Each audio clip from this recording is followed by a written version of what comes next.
don't give a fuck. Are you sure? I just don't give a fuck. Presenting The Art of Not Giving a Fuck with Garrett John. Welcome to part 2 of Garrett's conversation with Ben Settle. Exactly. Yep. You'll be that boring guy, and then the guy who slapped her ass on the street, corner will be more entertaining than you, and that's where things will head. But well, that's the thing. There's this guy named Roosh. He's in like the pickup artist community. I love reading stuff. It's really good, and he's talking about how in America we've just gotten to the point where you have to be a clown to like if you're gonna go after the party type girls and stuff. I'm not saying all girls, but sure. If you're gonna go after the ones that are the hottest and they're out there and they have all this. They're in big cities and they have all this attention and they can pick any guy they want. It's like whoever's the biggest clown is going to win. And there was this cartoon I saw once where it showed this like guy and girl. They were like just laying in bed, and he was spooning her and all that, being all romantic. And she's like, "Oh, you're the nicest boyfriend I ever have. I can't believe I got a guy like you." And then in the last panel, she goes, "It's going to hurt like a son of a bitch when I leave you for a manipulative bad boy." It's so true, too. So you might as well be that bad boy. It doesn't mean you have to be a jerk or anything like that. But you just, like you were talking about before, you don't want to be needy. You don't want to put her on a pedestal. You don't want to be scared of her. She's not better than you. You don't need her. That's the thing. Guys have this, like, scarcity mindset. They think they need that. There's no other girl better than her. My girl knows I have other options. And she will always know I have other options because it's just the reality. Doesn't mean I'm going to flaunt it or, use it as a weapon.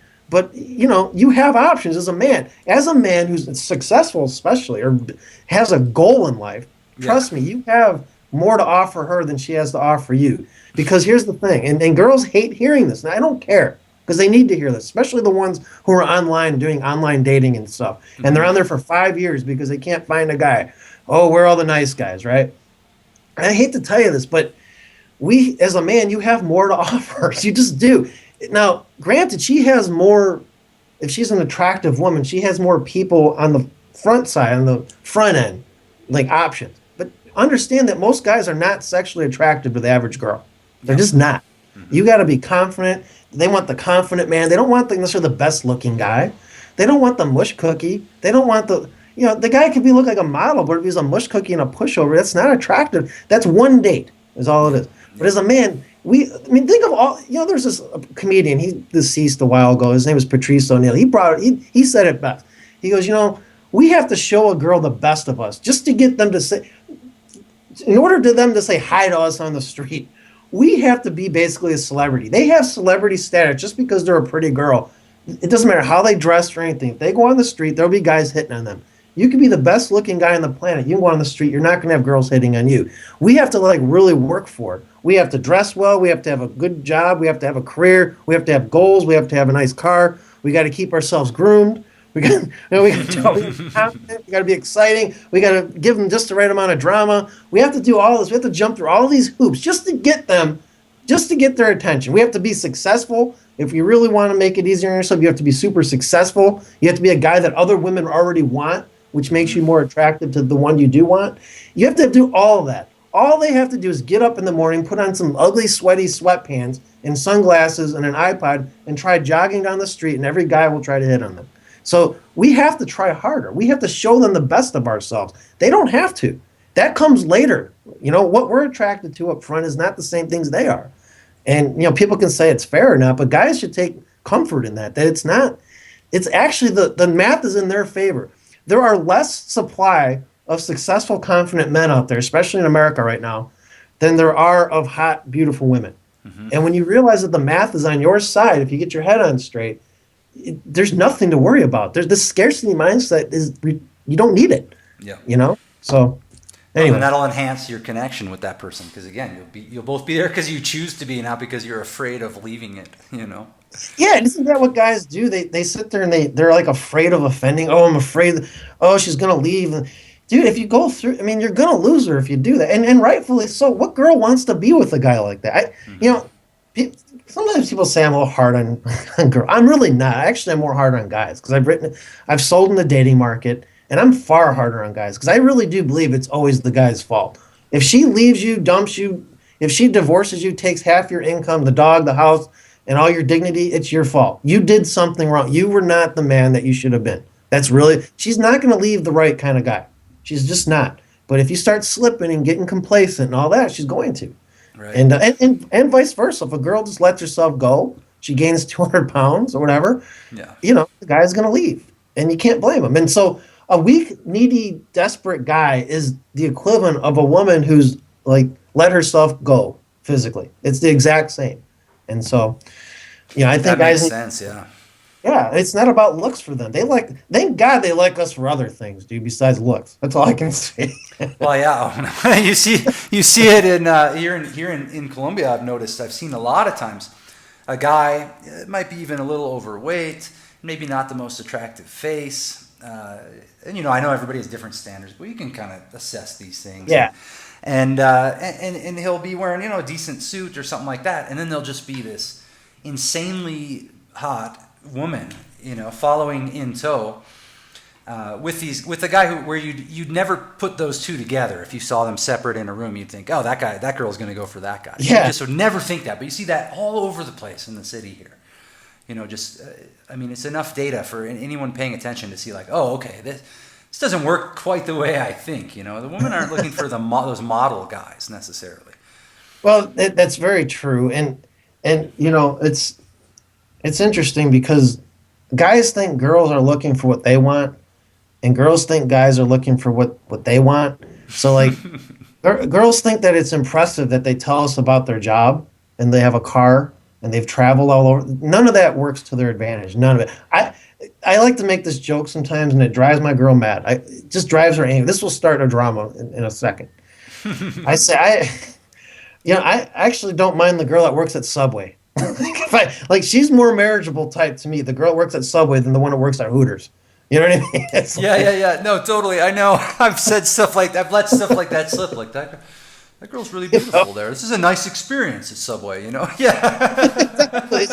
And they always take that so personally. It's not literally. I'm just saying I don't need a chauffeur. I don't need a travel agent. I don't need someone it's the opposite.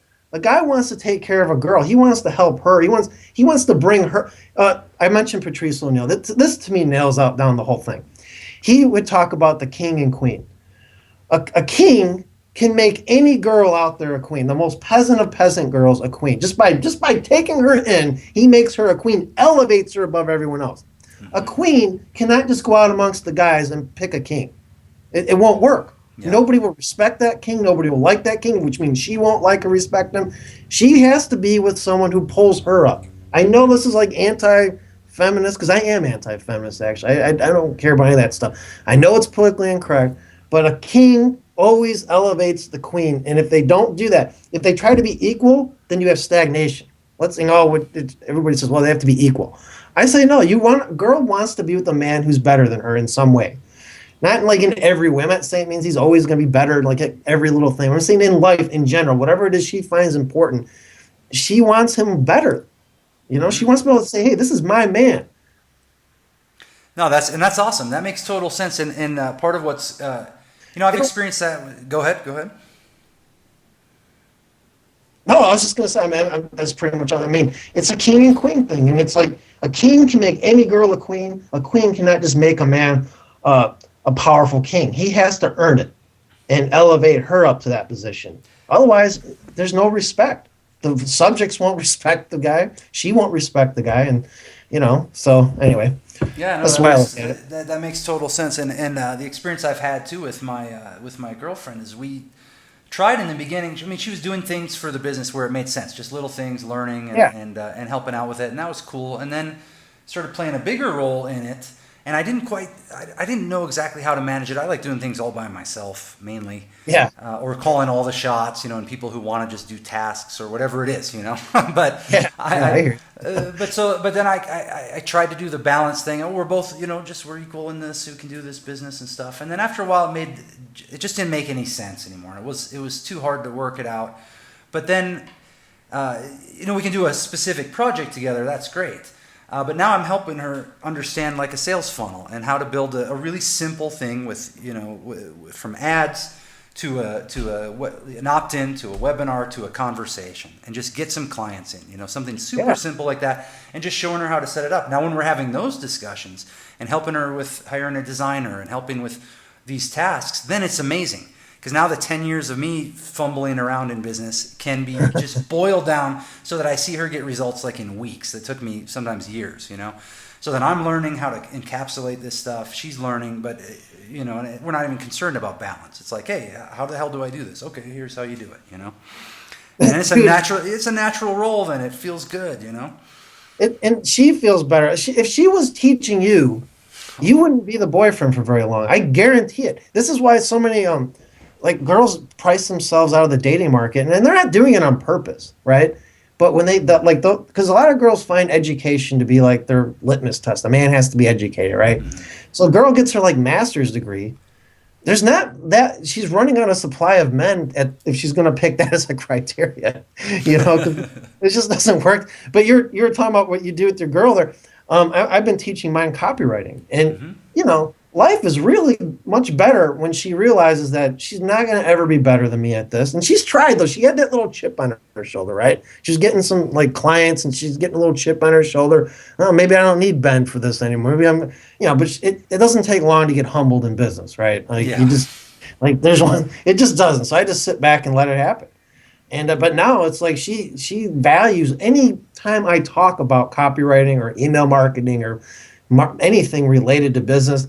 She practically, like mentally, if not physically, has a pad of paper in her hand, and she's right. Okay, so one of my friends, Dan Meredith, I don't know if you know him or not, but he hires me to coach him. He's like the only guy I'll take on as a coaching student, and even that's like begrudgingly.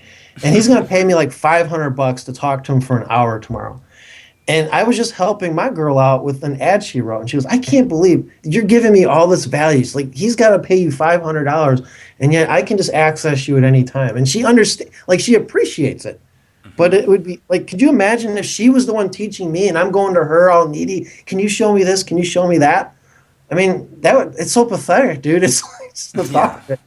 It gives me the freaking heebie-jeebies or something, just thinking about being that pathetic. It's like, you got to be like better than her at whatever it is that she finds important, or she's just not going to stay attracted to you. That's been my experience, at least from what I've observed in selling in the dating market, especially. Yeah, no, I mean, it makes total sense. It's and it feels good to be in that role. And I've been on all sides of it too throughout my life. I've been with women that were just insanely dynamic and better than me at actually the stuff that they liked. And you're right, it was fun, but I always had this feeling like I couldn't catch up or something, and it wasn't right. And my ego would just not allow me to even date. Like let's say there was a girl copywriter out there who's better than me, which I'm not going to say there is one. There probably is actually, but I'm not going to try to date that girl. You know what I mean? Because it ain't going to last anyway. She's going to find a better copywriter if that's what's important to her. Obviously, I'm not saying they're all girls like that, but I see this happen. Like, for example, my girl went to this seminar called Traffic and Conversion in January. I think was it January or February? The one in San Diego, Ryan Dice puts on. A lot of people. Okay. Mm-hmm. And she was meeting a lot of people. I didn't go with her. She wanted me to go with, but to me, it just didn't seem like it was worth my time to go there. And but it was for her. I encouraged her to go. And she'd meet like all these people. She'd meet like husband, wife, couples there, where the wife was like trying to learn direct marketing, and the husband had no interest in it. And I said, watch, if she gets too successful, more than he is, there's going to be marital problems there. Like a guy has got to stay more successful than his wife. I believe this, and it sounds like as politically incorrect as you can get. I'm just saying, if you want to have a happy, harmonious relationship, don't let her get more successful than you. Okay. In fact, she doesn't want you to be less successful than her. She wants you to pull her. She wants you to be the king. So be the king. And anyway, so that's been my prophecy for some people, and I've seen that come true actually a few times, scarily enough. It's not like, again, you see the punch coming a mile away, and you can let it hit you, or you can learn to deal with it and get better, right? So that's right. why I look. Yeah. Well, and again, if it's valuable enough to you to stay with that situation you've created with that woman in particular, then yeah, if she starts getting successful, then you should be able to trump that or take it even further. So it's a good motivator too in a relationship to never, again, not staying stagnant with business or relating. And this is what I'm saying. Girls, they're with these guys, and I don't even blame them, quite frankly. They marry these guys, or they're with these guys who just don't want to grow, but she does, because she's insatiably curious about something. She's gonna grow. If the guy doesn't grow, it's his own freaking fault. And when she dumps him, and it's going to happen, because why should she stay with someone who's like, below her? Girls like to date up. That's just the way they are. There's this phenomenon called I think they call it hypergamy or something like that, where a woman will always want to be with the highest value man she can be with, that she can realistically be with. And it's a biological mechanism. It's not a bad thing. It's just that guys think it's a bad thing when it happens to them, but it's because they let themselves get stagnant. They didn't grow. They didn't stay high value to her. Mm-hmm. So she went and found a new high value guy. It's just like us. If we're given a chance to, biologically, a guy wants a girl that's beautiful. Mm-hmm. But if she just lets herself go, he's going to start looking around. It's the exact same thing. Yeah, and that's an automatic process. So again, just like we talked about, not getting hung up on your expectations, ideas, or mental assessments on what's going on, but instead to pay attention to how things actually are in observation, in direct observation, and then operating from there, Which makes total sense. It's so obvious, but there are people that are just operating as if they're in outer space in some other location, where in their minds at least things appear to be happening that actually aren't. Well, the irony of this is now you also have the opposite guy, the guy who's basically a bum, and he lives in the basement, his girlfriend's basement, on her couch or something, whatever, his mom's house. He's got no prospects in life. He just sits around and really just does whatever he wants. There's something that a lot of girls will find attractive about that guy in the sense that, one, he's a project that they can work on because they see potential in him, that he could be a king. And two, he's got like this sense of freedom that which is attractive. It's a confidence and freedom that he doesn't care. Mm-hmm. And this is why you see, I think that, so I've known guys who have dated strippers, right? Mm-hmm. And strippers are like the hottest girls, but they're also like usually the most mentally screwed up girls. They don't have problems. Not all of them have problems, but there's most of them, from what I understand at least. And you're like, why are they'll be with like the scummiest dudes, but it's because they don't put that girl on a pedestal. They don't give a crap about her. And in a way, it like elevates them over her, even though she probably makes $10,000 a night and they don't make anything. But by beating her down, they can elevate themselves up, which I don't recommend. I'm not recommending this to anyone to do, but I'm saying that it all goes that girls want to be with the man who they perceive as better than them. And that's why how abusive guys get away with it. They abuse the hell out of these girls mentally, if not physically, keeping them down so that they can raise themselves up. And I think that's the wrong way to do it. And I think you have a lot of nice guys out there, so-called nice guys, that are at risk of this because they're so angry from getting spurned and they can't get a girl and all this. And what was that one guy, Elliot Rogers, that went on the shooting spree because of a girl? This is a, it's like, so I'm not saying every guy is going to do that. I'm just saying that that anger builds up when you don't have to let it. You just have to know what they want. It's marketing, right? It's marketing. Yeah, exactly. What do they want? It's the same thing. Well, one of the things that it all boils down to, and this is with business and dating, is that having that level of 100% self-acceptance, at least being cool with yourself in your own head, so that you earn yourself the power of, like you said, taking your ball and leaving. Or screw you guys, I'm going home. You have to be able. You have to know that you can have fun by yourself from any range of activities, anything from playing a game on your phone to like going out to see sports or drinking a beer, reading comics, whatever the hell it is. That you know that you can be cool totally with yourself at home with nothing for the moment and be able to operate from that position. And I think with business and with women, that makes a lot of sense. You're not needy. You're not dependent on any of those people. If you hate a client, you can midstream tell them to go to hell and send them on their way. Just that when you're willing to do that. Yeah, exactly. I know.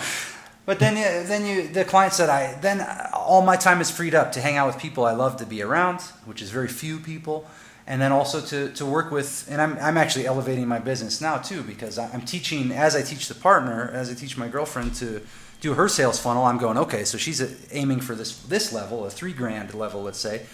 Then my next step is I'm putting a $10,000 funnel in place. You know, I'm seeing like, oh wow, what I'm teaching her, I can apply this shit right now too. And so it gets me out of being lazy. You know, imagine if she kept building the funnels and she started blowing you away, and you just started to like coast. Well, I don't need to do anything now. You'd be in trouble, man. You know, right? Yeah. Like any guy would. Did you ever see that movie Kick-Ass 2? I saw Kick-Ass 1. I can't remember if I saw Kick-Ass 2. Okay, it doesn't matter. There's like a scene in there. You know, they're joint. They've two Kick-Ass and his best friend are now superheroes, right? And nobody knows it. Like they got secret identities, but they're now part of like a group of superheroes, and it's like they have their own thing. That now girls are no longer the number one thing in their life, and it's just like they're into this thing, and they're walking down the halls and they have so much confidence. They're not even saying anything. But you see everyone just kind of looking at them in awe, like they're radiating confidence.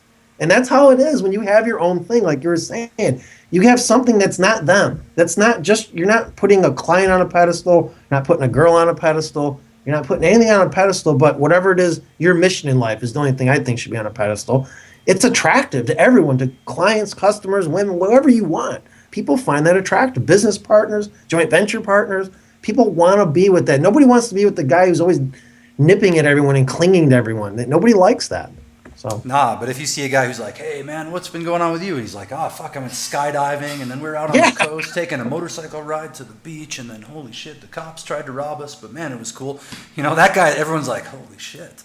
Yeah, they are, man. And meet guys like that in life, like, better keep this guy away from my girl. You know? I'm like step my game up, and I'm kind of lazy right now. But it keeps us on our toes. I think it all goes back to balance, dude. When you have balance and you know what you're doing, you're going you're going after something.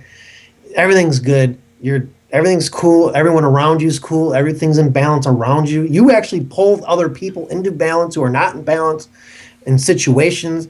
But when you let yourself out of balance by doing like these needy things and, you know, all the stuff we said not to do, you know, you're going to ask for trouble and you're going to get trouble, and it's not going to be pleasant. And this is probably why so many people are miserable crying in their beer alone at night.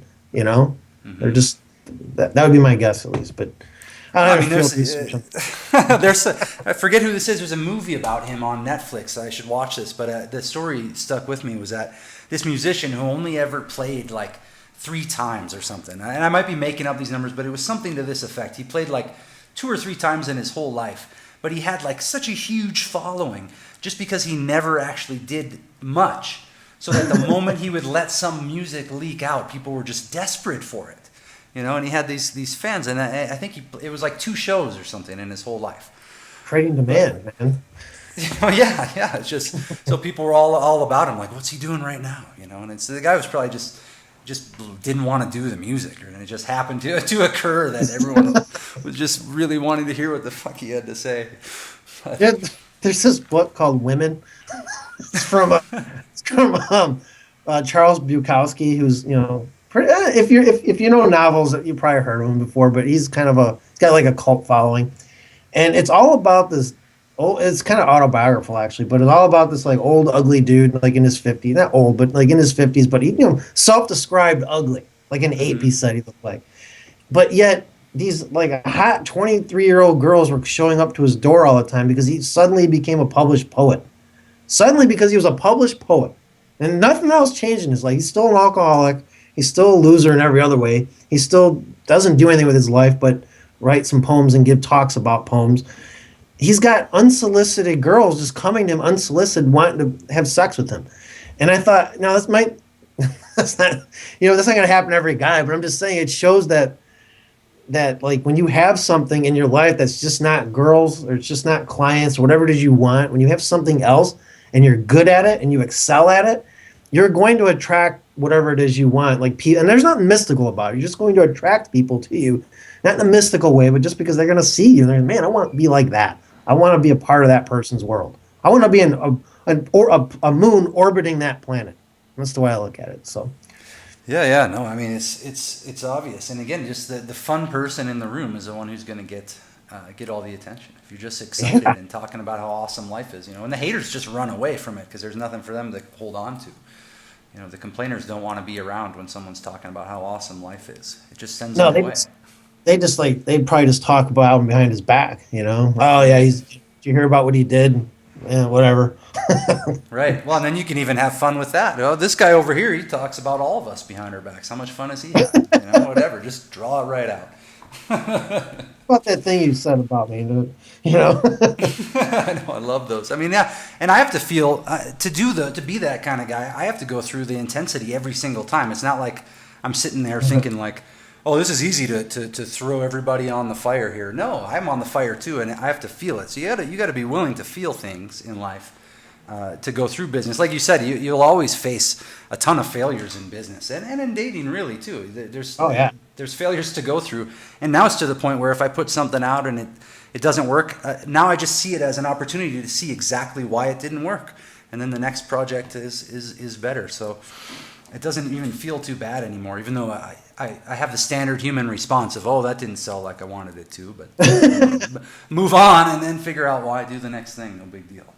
This the standard response of, why didn't I know this 10 years ago? Oh, man, that's the thing I get mad at. It's like, damn it. I should have known that 5 months ago, Yeah. It's like, why was no one here to tell me what a sales funnel was 10 years ago? Yeah. God damn it. I blogged into the nothingness for 4 years, until I started to realize that wasn't the way. Yeah, it is. It's always little. It's like, man, if I'd known about what I know about email like 15 years ago, this would be like a whole different ball game right now. But it is what it is. Exactly. Well, and then that's the opportunity to say, like, pretend that I used this as an exercise in one of my courses. It was a 2-parter. The thing was saying, well, what would you do if you could go back 10 years into the past? What would you do different now? And they make a whole list, and then at the end of the course, they get that list out again. And the trick is to say, well, you got your wish. You are now 10 years, you right now are 10 years back from where you were. So what are you going to do? So it's a little head game, but it works. A person goes, yeah. Oh, fuck, what if I was 10 years in the future and I just got delivered back here? What the fuck would I do different? Holy shit, I'm going to eat different. I'm going to get rid of these people, Yeah. So it's kind of a fun trick, but it works. It's like a little time travel exercise. I've never actually tried that, but that's a good one. I like that. Put some feeling into it, It gives you a little sense of urgency of like, oh fuck, I just got to give it 10 years. You saw how fast the last 10 years went. You're like, oh crap. Exactly. That concludes part 2 of Garrett's conversation with Ben Settle. Stay tuned for part 3, when Ben discusses his top tips for business and dating.